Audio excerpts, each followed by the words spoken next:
How are you doing, green industry business leaders? This is episode number 18 of the Green Industry Profits Podcast, where we talk about how green industry companies can grow in a profitable way. In today's episode, we had a conversation with Scott Lesak, CEO of Kasel Rocks Landscape Company and founder of InspireYou. We dive into his transition into commercial work from residential, standardizing services, building a great team and culture, employee onboarding experience, career pathing, and much more. And before we dive into this episode, just a quick note that this podcast is brought to you by Cycle CPA, a remote accounting firm that works specifically with green industry businesses. For more information, go to cyclecpa.com. And without further ado, let's get into today's episode. All right, everyone. We have an awesome guest here. Spoke with him in the past. Does a lot for the green industry, and so it's Scott Lesak, the CEO of Kasel Rocks Landscape Company and InspireYou. So thanks a lot for joining us today, Scott. Oh, my pleasure, Joe. Thanks for having me. I'm happy to be here.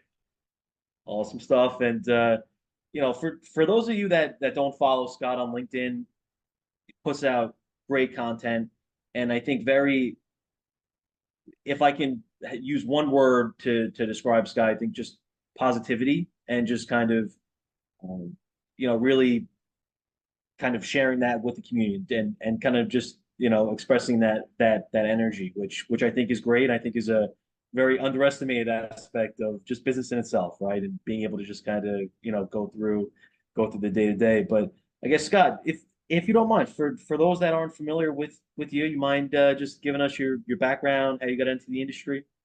Yeah, absolutely. I started not unlike a lot of people as a teenager, just figuring out how to make some money. Went out and we were Castle Rocks Rockscapes at that point in time, collecting field stone out of the edges of cornfields in the front bucket of a Kubota 3010 tractor and driving that same tractor down the road to put those rocks around flower beds. That was the roots of Castle Rocks, how we started.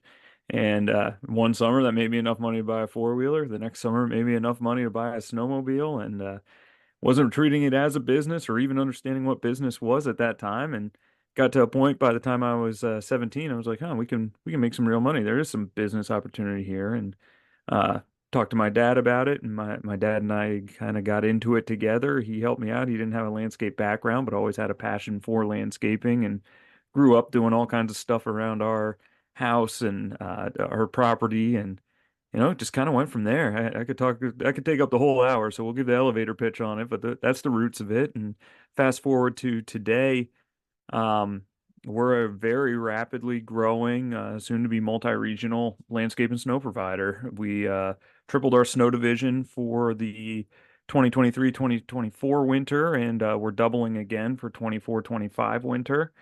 And that's kind of creating the root of some funding to really be expanding our green division as well, which has been growing, not as aggressively. And we have some plans for heading into some different markets over the next couple years and start branching out a little bit more. Very nice, Scott. And now, is your focus more on the residential or the commercial side? Well, we started out residential. We were 100% residential. Gradually became high-end residential. At the beginning, it was just residential in general, design build. I have a degree from Penn State in landscape contracting with a design build focus, so that's what my background and my education is, and that's where my passion really was. And as we grew the company, we began to face some challenges for growth. My passion personally is for helping people, helping our industry become better, hiring frontline employees that maybe don't see a path, maybe don't think they're going to go anywhere, and provide the education and the resources to get to the next level. So while really attacking that mission, we encountered some challenges on the design build side. That is truly a high skilled labor division that is very underestimated in the trades, in my opinion. Hardscaping has a good degree of engineering involved with it, needing to know compaction, needing to know drainage, needing to know a lot of stuff. Uh, and not many people are trained for it. So that slowed down our growth. And to have that impact and that influence to help people grow, we wanted to go a direction that we could really affect more people and we could bring more people into our organization and help them grow. So we started doing some maintenance, residential maintenance as well as commercial maintenance. And 2 years ago, we committed to fully doing commercial maintenance.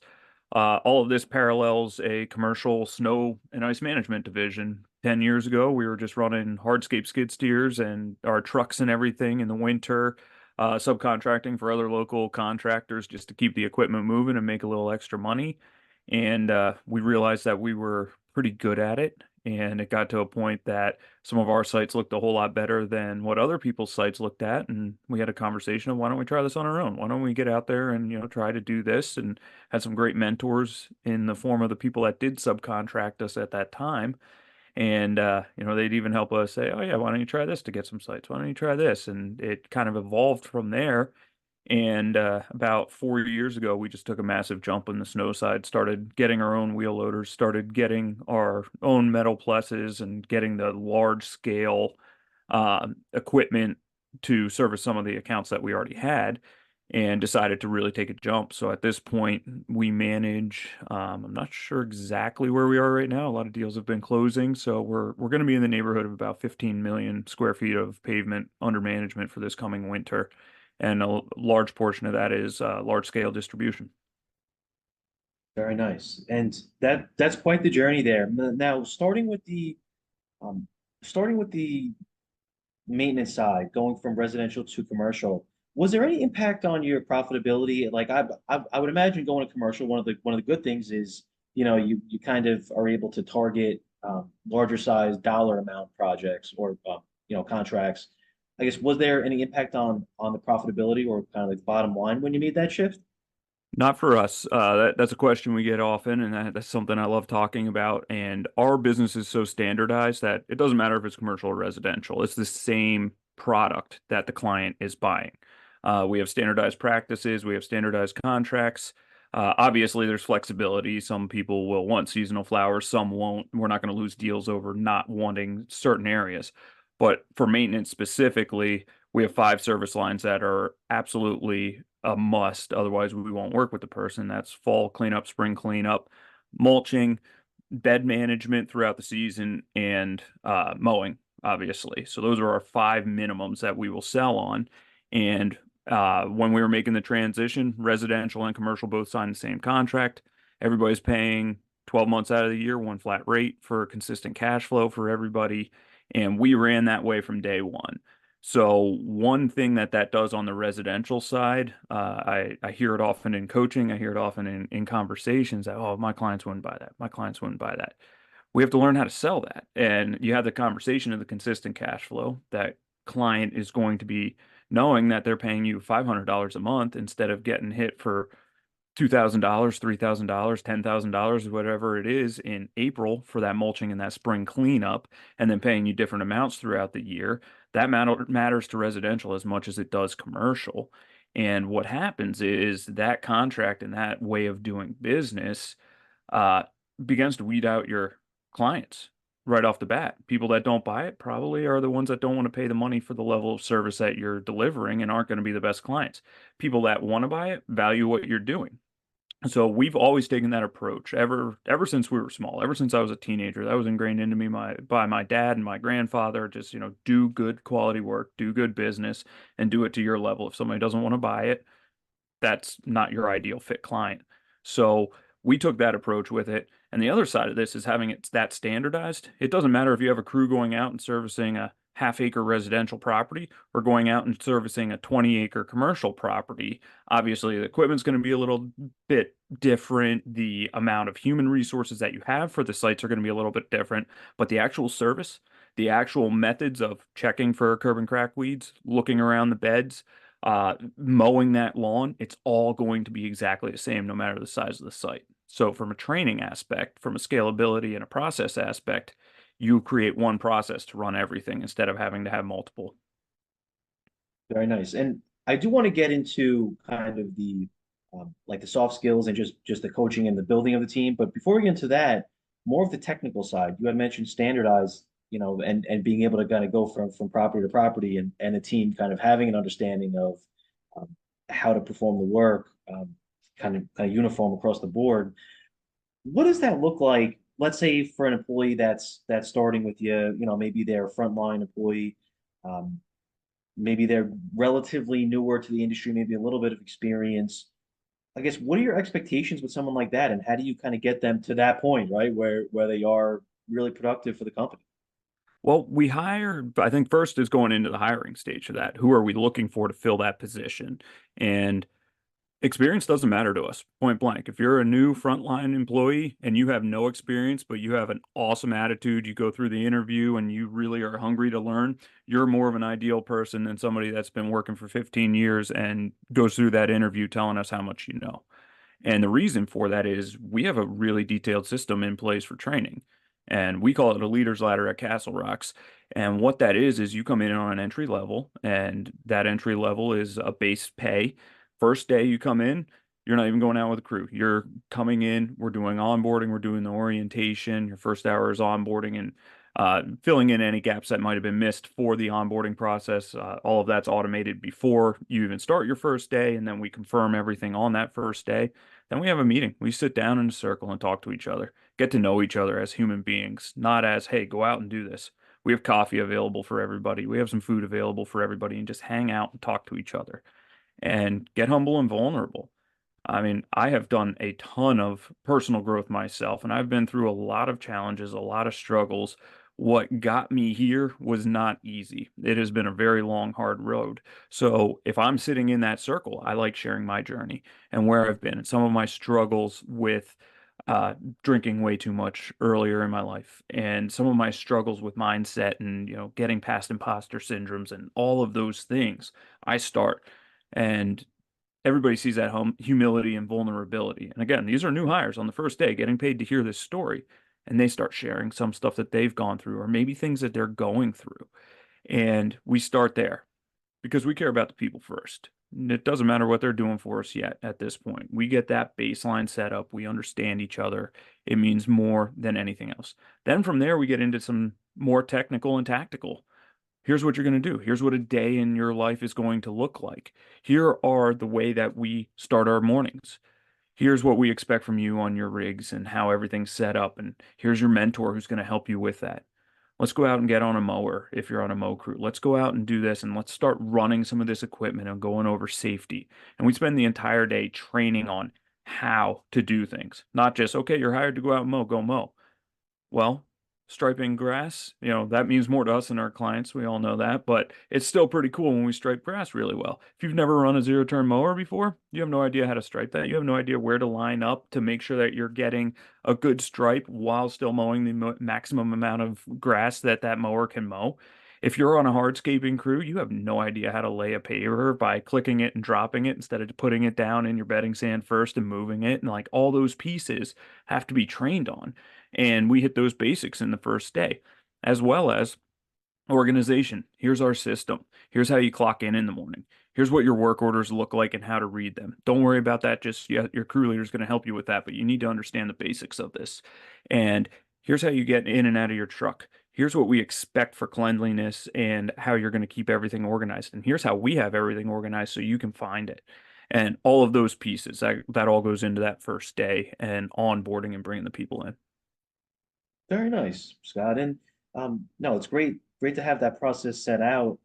And I think even when you had mentioned you kind of share your story and kind of from where you started, and then for them to see where you are now, leading a company, doing coaching, different things like that. I think it's great sometimes for people to see, that it can be done, right? That you can be successful and kind of get through something that maybe they are going through, right? So I think it's always nice to, and most people don't have those kind of conversations, especially on the business side of things. So it's a great perspective, and I think it's a great way to kind of kick off that relationship with the employee. Yeah, So I agree. And a lot of people don't know how to have those conversations. That's what it comes down to. That takes a certain level of growth that I want to help our people get to. And one of the most, we don't ever want to see anybody go. We want to keep people in the company, and we have incredible retention rates with our employees. But one of the most incredible experiences could be if somebody would come up to you and say, hey, I'm looking for a different opportunity in life. I'm going this direction. This is what I need for my life. And it's like, that's awesome. Go. How can I support you? How can I help you? You need to use me as a reference. I mean, I've had few of those conversations, but anytime anybody's coming and maybe they have a college degree in something that is not landscaping and they were doing it for a couple of years just to make ends meet and want to follow their degree. I've had that happen multiple times. I want to Yeah. support the person because the more you do that, the more you're just a good human being, the better rewards come, the better things come back to you in the end. Yeah. Yeah. No, no, absolutely. I totally agree there, Scott. And when it comes to the technical side of things, how long or kind of like what is your expectation with how long it should take a new employee to kind of get up to speed on just the processes and how they should be performing in the field? So going back to the leaders ladder, we detailed day one really well, but there's a whole lot more of a process with that. And we don't necessarily push the employee to move through the leader ladder unless it's taking an exorbitantly long amount of time. But attached to this is a pay structure. So you start at your base rate and you can earn as a frontline new employee, you can earn 25-cent raises by going through certain trainings. First day, you get enough training that you can be a part of the crew. You can go out and actually do some work. We need to make sure that we're doing that so we remain productive. But from there, going into uh, getting into a little bit more detail work, getting into some horticultural training, getting into driving truck training, driving truck and trailer training, all those pieces come together. And there's written portions of that as well as practical portions of that. There's written assessment as well as practical assessment for that. But once you pass that, you get that pay increase. And what that does is eliminates those conversations of that employee coming in and saying, "Hey, I've been here for 2 years. Can I get a raise? I feel like I'm doing a pretty good job." It's like, yeah, man, absolutely, you can get a raise. Here's the roadmap again. Do this, this, and this, and you got a raise. So instead of giving arbitrary raises, that will enable you to have people that are truly worth that. So the creation of this to get those raises also goes directly in line with the production side of the finances. As you're learning these new skills and getting better at them, your production's increasing. So as your production increases, so does the profitability on that crew, so we can afford to pay you more. And all these pieces, it's really layered systems going together to make sure it works. And at the end of the day, it's for the employee, so they can see where to go and we can have employees that want to stay complacent and want to stay where they are for the rest of their life. I personally don't understand that. I'm a go-getter. I want to better myself every day, but we need those people as much as we need the people that want to move into management. And the bigger the company gets, the more I realize that, the more I see that. And we have some really good people that are just happy being crew leaders, happy being in the field. And that's awesome. We need those guys, and they are absolutely awesome human beings. And this allows them to make that decision themselves. Or you have the other ones that want to go into management and they can ask us the question and we can say, okay, here's what the management looks like. Here's what a production manager does. Here's what an operations manager does. Here's what an account executive does. And here are some pay scales associated with that. Oh, you're getting married next year. That's awesome. Do you guys want to have kids? Cool. You're not going to be supporting your family on $20 an hour once you have kids. Here's a path that you can go to get into a salary position so you know what you're making year round. And those are kind of the approaches that we take with that. Very nice. Yeah. And I think I saw, I think you might have shared that even on LinkedIn. Maybe what that structure looked like. That's and again, like I mentioned in the beginning, I definitely recommend following Scott on LinkedIn. Just one example of some of the things that he kind of shares with the community there. And so with so I guess also looking at, I know Scott, you had said that a lot of your time is even focused on coaching, along with leading the team over there, Kasel Rocks Landscape. How do you get how does someone get to the point where maybe they do have something that they want to focus on, or maybe even if not that, maybe they just want um, to build people up in the company to be able to support a lot of the operations, whereas now the owner kind of can be more of an owner, right? Not working as much in the business, but maybe more on it and being more strategic and stuff like that. I guess what are your recommendations around that topic? Oh man, this is Pandora's box here. I love it. My biggest recommendation to get started on this is don't wait too long for succession planning. The day you start your business, you should already start thinking about what you're going to do to end it, to exit it, to whatever that's going to look like. It doesn't have to be a concrete plan. It doesn't have to be on March 27th of 2027, I'm going to sell to this person. That part of it doesn't matter, but start thinking about the details of what would it take to sell this company. If you don't want to sell it and that's never in your dreams, that's okay too. That's awesome. What would it take to transfer this to my children? Will my children buy this from me or will we have them earn their way in? And just putting all these pieces together. And you don't have to know the answers. You have all the time in the world to figure out these answers. But by thinking that way, it allows you to think about the business a little bit differently. And instead of just going to work and going out there and doing a job and going out there and building a patio, going out there and planting trees, going out there and cutting grass, going out there and plowing snow, it turns into how can the business do that for me? How can we build this organism that's going to work? And everybody always asks the question, would your business survive if you walked away from it? Could you go on a vacation for a week? That's a really good question to ask. And anytime that answer is no, look at it and start scheming how it could and try things. And you're going to make bad decisions around that. You're going to fall flat on your face, and that's okay. That's part of the process. Get back up when you make that mistake, get back up when you have that failure. So, as you begin to think about the business that way, you can begin to productize the business. I view the business that we're in as the product that we sell. Our services that we deliver, our commodities that we deliver are not the business. That's not our product. That's not necessarily what we're selling. What we're selling is the experience to our people first. Our people need to buy into this experience to be able to deliver that experience adequately to our clients.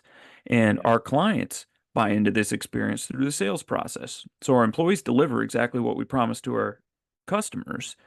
And money takes care of itself on the end if you have a good financial plan attached to that method of thinking. So I could keep going on for days with that. We could open this up a little bit more to dive into any details on that, but Yeah. it's really, get to the point you can work on the business and learn how to do that. Read, get mentors, get coaches, have help. People can help you move faster. Yeah. Very nice, guy. And yeah, and in regard to succession, I think what happens a lot of times is companies, if they are proactive and they make certain adjustments within their company, ultimately, if someone's going to buy the company, let's say, they're going to want a company where it's not as much owner dependent, right? And oftentimes, when a company sets themselves up in that way, it almost then becomes something where it's like, why should I sell at this point? Because I Yep. created such an awesome company. So, no, that's a great point, Scott. And then now and you had touched on sales. Now, when it comes to the actual sales role within the company, I know that's something that a lot of companies struggle with, especially as they start to delegate and grow the company, right? And that may be something that they see challenging in regard to maybe just finding someone outside of the company to then bring them in to help with that role, or um, I guess what do you recommend when owners look to actually have someone handle that instead of just themselves selling? Patience. Be patient. Sales role, the first sales role that I filled, I kind of stepped into a really good scenario with my right hand man Kevin being the guy that took over sales from me, or the two of us were working together at the beginning and then he took over from me, so we didn't have to hire externally. He and I really built from 2010 on together. We built what we have, Sure. and that was an easy transition. And that was also very false hope when we actually decided to hire our first salesperson to eliminate both of us, because that position has been one of the more challenging ones to find the right fit. Yeah. Um, Good salespeople are good at selling themselves during interview processes, we learned, and they might not be as good at performing the sales. Um, there's a lot that goes into it. So ultimately, in my experience, I tried to build a sales team before I had a concrete enough sales process. So I assume that I'm not a salesperson. I don't really know how to sell. I'm going to hire somebody that does to help with this part of the process. And that couldn't have been more far from the truth as I learned what I had been doing to sell and some of the unique techniques that I used, some of the human being techniques that I used, and then started learning some more actual sales tactics and getting some actual sales training. I learned how much of a salesperson I truly was and how proprietary the way that I sell truly is. So I, with the help of some other people on the team, had to build a sales process to get our salespeople to follow. And Yeah. with that comes measurement. And on the residential side, it's a very reactive sales industry. And what I mean by that is we're waiting for people to call us. We go out to their house and look at it, and then we try and sell from there. Yeah. Commercial is the complete opposite. It's very proactive. Commercial clients don't really call you, and when they do, jump on it really fast because that's the unicorn for the day. So we're looking for that. We're building out who are we selling to. We need to even identify who we're going to sell to. What's our ideal scope of work? What do we provide? What problems are we solving? Okay, we have that detailed. We know exactly what we provide, and that's not landscaping. That's not mowing grass. That's not taking care of the beds. We need to get a lot more detailed than that. How are we doing it? What are we good at? And from there, taking that detailed scope of work, you can identify your ideal client. And that ideal client turns into really an ideal site profile. This is the site that we're looking for. And instead of go out and sell landscapes, go out and sell mowing, we cut grass, saying that to a salesperson, you can say, okay, salesperson, here's what our CRM looks like. We need you to build out a pipeline, expect you to add 30 contacts a week. Our ideal site profile is a large scale industrial with no less than 300,000 square feet of asphalt and no less than 4 acres of mowable grass. That is what you are looking for right now. The bed space around the buildings doesn't matter as much, but we do need some bed space for fall cleanup, spring cleanup, and mulching. Boom, right there checks off those 5 boxes that we were talking about earlier for our minimum service level on the landscape maintenance, as well as our minimum service level on the snow side. And that is a very specific task that a human being is going to get in their head and say, okay, this is what I'm looking for, not, oh, I'm looking for landscaping. What does that mean? And naturally, go-getters, lazy people, anybody in between is going to take the path of least resistance without even realizing it. So when you give them the path of direct intention, it changes everything because even if it is the path of least resistance, it's still an intentional path that's going to grow and expand the business. And from there, start measuring. What are they doing in their first 30 days, 60 days, 90 days? How does that look? Don't expect too much too soon. On the residential side, within 90 days, absolutely, you should be closing deals if you're going to be productive. On the commercial side, maybe not. If you're having productive conversations and building productive relationships with prospects, that means more than closing deals in that time frame. Understand the difference and have that outlined in the different positions. And another big mistake I see with sales is people constantly put in residential salespeople and commercial salespeople as the same role. Hey, you're selling to this commercial client. Hey, you're selling to this residential client. Hey, go sell a patio. Go sell snow work to this commercial client. Laser focus on that. That is one area that, do you have a snow specific salesperson? You should. Do you have a landscape maintenance specific salesperson? You should. Do you have a design build specific salesperson who's ideally a qualified designer that can take care of all the design and project management along with selling that? You should. Those three roles are completely separate people. And that's the way we operate. We operate an account executive model instead of business development or sales. So what that account executive is a salesperson drumming up new business and really expanding existing relationships. So it's a hybrid sales and account manager position. And we found better results with that, especially on the commercial side, because when we massage those relationships, it opens new opportunities. So it's killing two birds with one stone. And on the design build side, having that skilled designer who knows plant material, knows how to talk about textures, colors, knows how to talk about architectural design and lines of influence with the house, that's crucial. But that guy who's selling snow contracts over here, that account executive, if he's really good at selling snow contracts, he knows all that stuff about plowing parking lots, not necessarily about design. So it's two completely different laser focused areas that we need to consider. Yeah.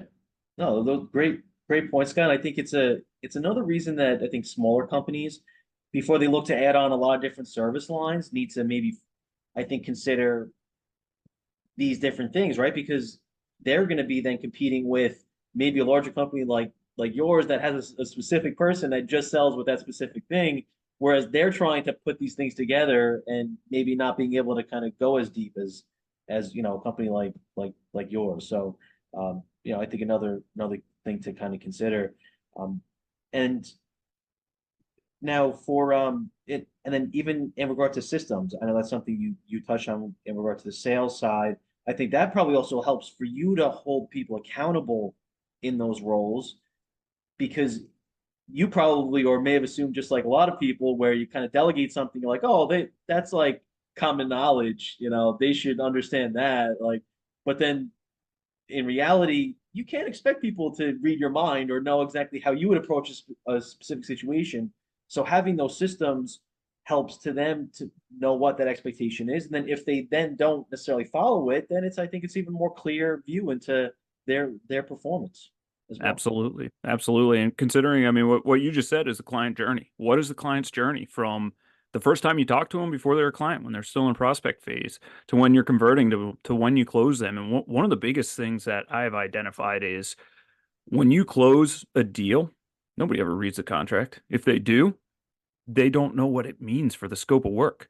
Everybody gets stuck in the legal. When do I owe you money? How much money do I owe you? How can I get out of this contract? Absolutely. You're reading that stuff because you're protecting yourself. But when it gets to that scope of work, what does it mean that you're going to do quarterly flower rotations with the exception of the winter months? What does it mean that you're going to push snow from the lot into a loading zone? And if that loading zone fills up, we have to move it from there to a dump zone.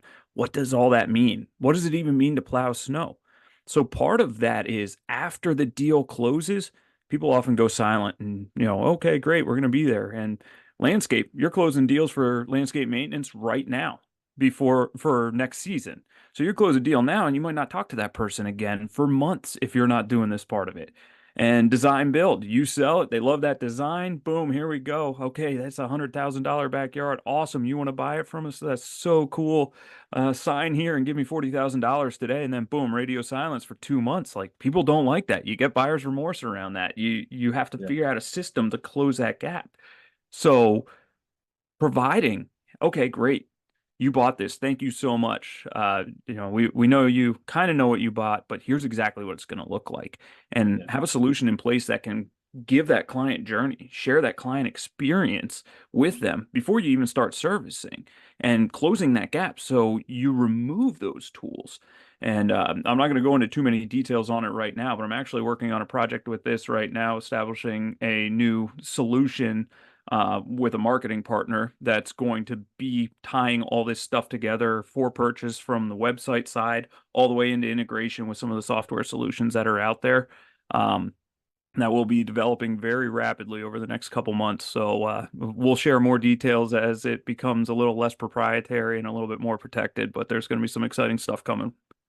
Very cool. Awesome stuff. Looking forward to hearing more about that. And I think within some of the leaders of different companies, like one of the biggest things people can do is just get developed and kind of be a part of peer groups and work with people that I think have already done what you're trying to do.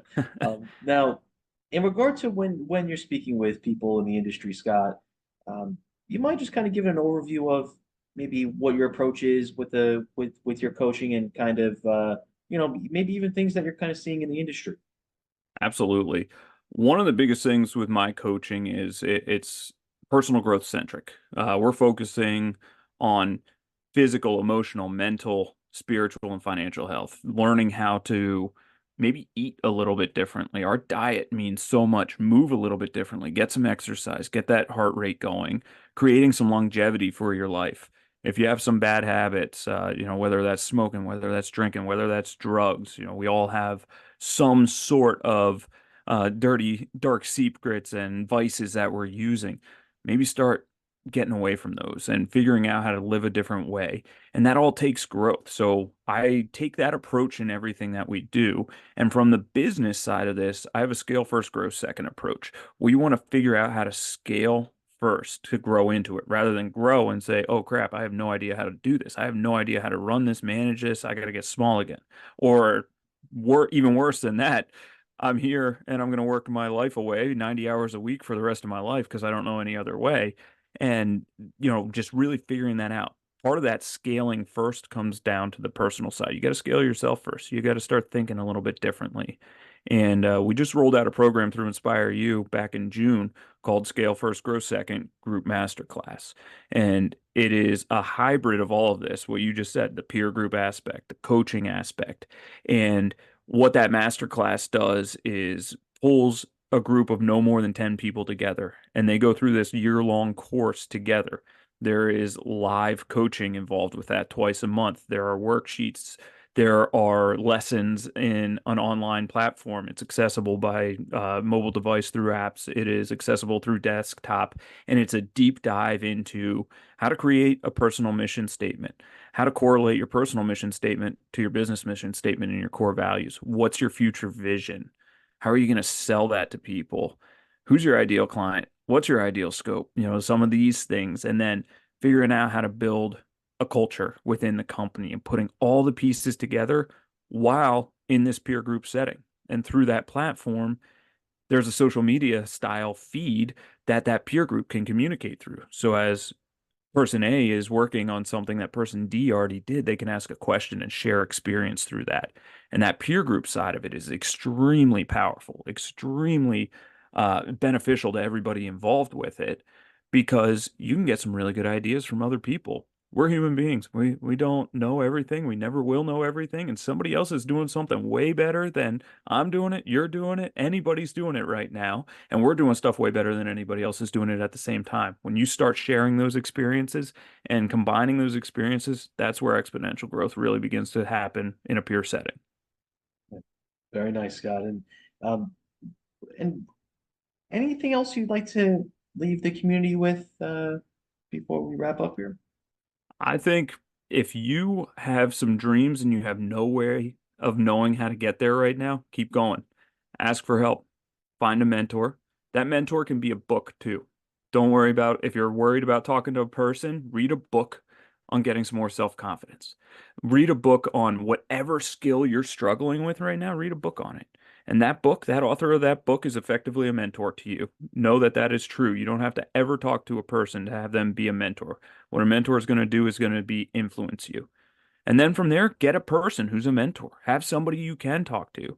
That person's where you want to be. Find that person and talk to them. I have had multiple mentors and to this day still have multiple mentors that are people that I was like, they will never respond to this message, but I'm going to reach out anyway. And within 10 minutes, you have a response to a message, and within 2 days, you have a conversation. And, some of them are extremely high level people, borderline famous people that are like, why would they want to talk to you? And the reason for that is anybody that reaches a certain level of success, no matter how quote unquote big or small it is, if it's where you want to be, chances are they're exactly where you are right now at one point and they have the solution to get you there. So talk to that person. And the third piece of this is hire a coach. Get somebody that can teach you. If you need help with financials in your company, hire a financial coach. Hire a partner, somebody like Cycle CPA that can help you understand your financials better. If you need help with systems and processes, hire a system and process coach. If you need help with communication or you want to do public speaking, hire a public speaking coach because you are capable of anything and you can get anywhere and learn any skills that you want to learn. But if you hire somebody that's already done it, they're going to get you there a lot faster and they're going to help you see the way. So one of my biggest regrets with coaching in my entire life is just that I didn't start sooner. I don't even want to call it a regret. If I could change anything, I would have started it sooner. And at this point in my career, I've spent literally hundreds of thousands of dollars on coaching and events and just getting that community. And it's transformed my life, transformed where I am in my career today. So start now. If you don't think you don't have the money to, if you think you don't have the money to do it, you don't have the money not to do it. Very cool, Scott. And yeah, what's the best way people can reach out to you?